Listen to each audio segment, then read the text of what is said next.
उपस्थित सर्व बंधू भगिनी आणि मातांनो, महाराष्ट्र शासनाच्या सांस्कृतिक कार्य विभागाकडून संपूर्ण राज्यभर विविध कार्यक्रम, सांस्कृतिक आपली धरोहर आणि जी ठेवा आहे याचे सातत्याने केले जातात। मग विविध संगीताचे कार्यक्रम, नाटकाचे कार्यक्रम, लोककला, लोकवाद्य, लोकसंस्कृती, लोक चळवळ, कार्यशाळा, प्रयोगशाळा या सगळ्या विविध कार्यक्रमातून जो एका अर्थाने सांस्कृतिकरित्या संपन्न असं राज्य जे आहे, यातना ज्या लोककला लुप्त होत चालल्या आहेत त्यांना पुनर्जीवित करणं, अन्य लोककलांना मानाचं स्थान निर्माण करून देणं आणि संपूर्ण राज्यासमोर आणि देशासमोर पुन्हा एकदा आपला उन्नत, संपन्न असं आपलं राज्य पूर्ण देशासमोर ठेवलं जाणं, या एकमेव उद्देशाने महाराष्ट्राचा सांस्कृतिक कार्य विभाग हे अतिशय उत्साहामध्ये आणि प्रामाणिकतेने काम करत आहे। मला या ठिकाणी उल्लेख करायला लागेल, संदीप लेलेजी, गेल्या 3 महिन्यामध्ये सरकार, माननीय देवेंद्र फडणवीस साहेब, माननीय एकनाथ शिंदे साहेब, माननीय अजितदादा पवार यांच्या नेतृत्वात काम करतं आणि मला माननीय देवेंद्रजींनी सांस्कृतिक कार्य विभागाची विशेष जबाबदारी दिली। तर गेल्या 80-85 दिवसामध्ये आपण राज्यभरामध्ये या 80-85 दिवसात 170 कार्यक्रम केले। 170 कार्यक्रम, जवळजवळ दिवसाला 3 कार्यक्रम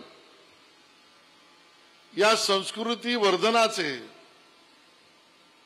संस्कृती प्रचाराचे, प्रसाराचे आणि आपल्या कलावंतांना संधी, स्थान आणि समृद्धीकडे नेण्याचे आपण केलेले आहेत। मला या ठिकाणी याचा आवर्जून उल्लेख करायचा आहे। आर्थिक वर्ष मार्च पासून सुरू झालं आणि या मार्च ते मार्च या येऊ घातलेल्या आर्थिक वर्षामध्ये, म्हणजे 1 वर्षामध्ये 365 दिवसांमध्ये राज्यभर आपण या 365 दिवसांमध्ये 1200 कार्यक्रम, 1200 कार्यक्रमाची रचना आपण केलेली आहे। आजच जर आपण घेतलं तर लक्षात येईल, आज सकाळी मी ठाण्यात या ठिकाणी श्रमिकांच्या कला महोत्सवाच्या उद्घाटनाला आहे। संध्याकाळी रवींद्र नाट्य मंदिरमध्ये संगीतकार मदन मोहन यांची शताब्दी आपण साजरी करतो, त्याचा कार्यक्रम आहे। आणि थोडं उशिराच्या संध्याकाळी माटुंग्याच्या यशवंत नाट्य सभागृहामध्ये हिंदी सिनेसृष्टीतील महाराष्ट्रात राहणारे आपले जॉनी वॉकर ज्यांना आपण म्हणतो, त्यांची शताब्दी आहे, त्यांच्या सुद्धा गाण्यांचा कार्यक्रम आहे। आजच्या दिवसामध्ये 3 कार्यक्रम आहेत। काल स्वर्गीय राज कपूर यांच्या जन्मशताब्दीचा कार्यक्रम आपण त्या ठिकाणी केला आणि येत्या 20, 21, 22 हे 3 दिवस अण्णाभाऊ साठे सभागृह भायखळा इथे महिला वाद्य कलाकारांचा महोत्सव आपण ठेवलेला आहे। आणि त्यामुळे प्रत्येक कार्यक्रमाची व्याप्ती आणि रचना वेगळी आहे, पण आजचा कार्यक्रम त्याच्यात सगळ्यात विशेष कार्यक्रम आहे। मला कोणाच्या कार्यक्रमाची कोणाशी तुलना करायची नाही, पण या कार्यक्रमामध्ये माझ्या श्रमिकांच्या कलाकृतीला, श्रमिकांच्या उपजत गुणवृत्तीला जोड आहे, ती माझ्या श्रमिकांच्या मेहनतीच्या घामाची जोड आहे। आणि त्यामुळे या कार्यक्रमाचा सुगंध वेगळा आहे, या कार्यक्रमाची रचना वेगळी आहे। या कार्यक्रमात दाखवल्या जाणाऱ्या कलाकृतींची उत्पत्ती वेगळी आहे. यात लोकवाद्य आहेतच, पण बरेचसे आमच्या श्रमिकांचे असलेल्या कलाकृतीच्या कार्यक्रमामध्ये वाद्य हे त्या श्रमिकाने मेहनतीने केलेल्या कामाच्या अंगमेहनतीच्या रूपानं आहेत. कोणी त्या ठिकाणी जातीवर दळतंय. ही माझी माय जातीवर दळताना त्या दळणातल्या येणाऱ्या आवाजाबरोबरची तिची ओवी हिची गोडी अवीट आहे. एक माझी माय भगिनी तिचे मासे बंदरात त्या ठिकाणी गोळा पण करते, पकडते पण आहे, नाखवाचे आणतोय, ते आपल्या टोपलीत घेते आणि डोक्यावर ती टिपली घेऊन त्या बाजारात विकायला पण जाते.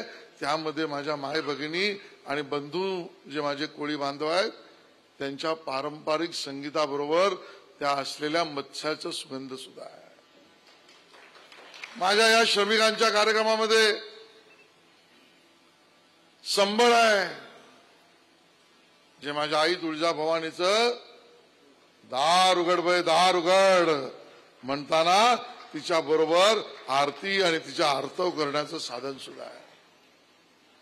आणि म्हणून या पद्धतीने माझा आदिवासी बांधव आहे, त्याने निर्माण केलेलं तारपा नृत्य आणि त्याबरोबरचं लोकवाद्य जे आहे त्यातला निघणारा ध्वनी हा उदात्त अनुदात्त अशा स्वरूपाचा आहे.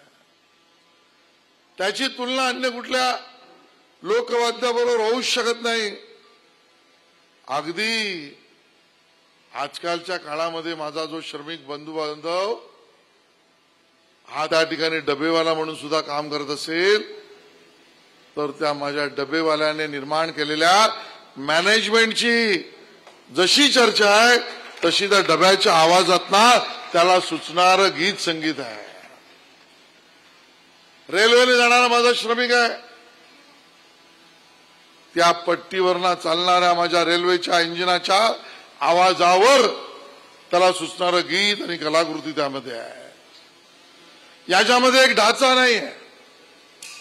आणि अशी माझ्या श्रमिकांची कला जी संस्कृती आहे ही विदेशातल्या कित्येक लोकांनी कित्येक डॉलर खर्च केली तरी निर्माण होऊ शकत नाही. ही कलाकृती माझी आहे. आणि म्हणून सुगंधही आहे, नवीन वाद्यही आहे, त्याची उत्पत्ती वेगळी आहे, त्याची कल्पना सुद्धा वेगळी आहे. आणि म्हणून ही जपली पाहिजे, ही वृद्धिंगत केली पाहिजे, ही लोकांना समजली पाहिजे, हे पुढच्या पिढीलाही समजलं पाहिजे. आजचा श्रमिकांच्या कलांचा महोत्सव हा पुढच्या पिढीपर्यंत नेणं ही आपल्या सगळ्यांची जबाबदारी आणि विशेषतः मंचावरच्या लोकांची आहे. मी त्या ठिकाणी विकासपासून वाघुलेपर्यंत सगळ्यांना सांगेन की आपण या 2 दिवसांमध्ये ह्या सगळ्या ठिकाणी असलेल्या माझ्या नवीन पिढीला इथे आणण्याची गरज आहे. त्यांच्यापर्यंत पोहोचणं आवश्यक आहे. नाहीतर आता चॅट जीपीटीचा जमाना आहे, दुसरं खातं माझ्याकडे माहिती तंत्रज्ञान पण आहे. आणि मग चॅट जीपीटीवर AI मध्ये जा, त्याला सांगा मला एक ट्यून बनवून दे, तर ट्यून तो बनवून देतो, पण ती कृत्रिम असते. ही सक्रिय आणि सृजनशील सजीवित असलेली ट्यून ही माझ्या श्रमिक कलावंताची आहे. आमचा वारकरी यामध्ये आहे. या सगळ्यामध्ये माझ्या पोटाबरोबर माझ्या देवाची आर्जव करण्याची शक्ती सुद्धा माझ्या या श्रमिकांच्या कलाकृतीमध्ये आहे. आणि म्हणून हा महोत्सव आज या ठिकाणी संपन्न होतोय याचा मला खूप आनंद आहे. मी आपल्या सगळ्यांना मनापासून शुभेच्छा देतो आणि विशेषतः ठाण्यात ठेवलात त्याबद्दल सुद्धा मला आनंद आहे. कारण हे ठाण्यामध्ये मोठी नेतृत्वाची परंपरा मोठी आहे. आमच्या रामभाऊ माळगी, रामभाऊ कापसेंपासून ते आता आमचे सन्माननीय उपमुख्यमंत्री जे लोककला, लोकपरंपरा आणि जनतेच्या ठोक्यावर स्वतःच्या मेहनतीच्या कामाची सांज उभारणारा नेतृत्व म्हणजे एकनाथ शिंदे साहेब आहे. आणि म्हणून या ठाण्यामध्ये हा कार्यक्रम त्या ठिकाणी होतोय, याचा मला खूप आनंद आहे. मी सगळ्यांना शुभेच्छा देतो आणि ते थांबतो. जय हिंद, जय महाराष्ट्र.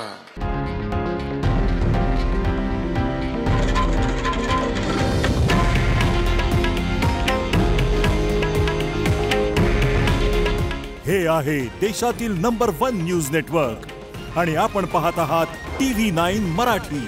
काळजी तुमची, हित महाराष्ट्राचं.